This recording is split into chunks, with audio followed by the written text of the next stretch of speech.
প্রিয় দর্শক, আমরা সকালবেলা একটি গরু দেখতে আসছি। আপনি দেখতেই পাচ্ছেন গরুটা শুয়ে আছে একদম ষাট হয়ে।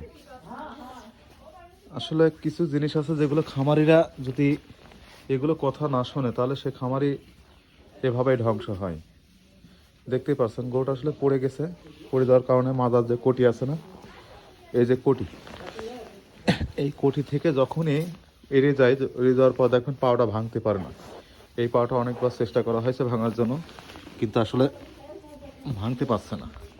যার কারণে গরু যে সোজা হয়ে উঠে বসতে গেলে মাজায় ব্যথা পাচ্ছে। ব্যথা পাওয়ার কারণে গরুটা সোজা হয়ে বসতে পারছে না। আর যে কারণে এটা হয়েছে সেটা দেখেন, এই যে গরুটা এখানে থাকতো। আসলে এভাবে গরু রাখাটা ঠিক না। দেখেন সামনের থেকে কতটা পিছন সাইড, কতটা সাপোর্ট। এই সাপোর্টের কারণেই গরুটা পড়ে যেয়ে স্লিপ করে মাজার কোটি থেকে সমস্যা হয়েছে। আশা করি বুঝতে পারছেন।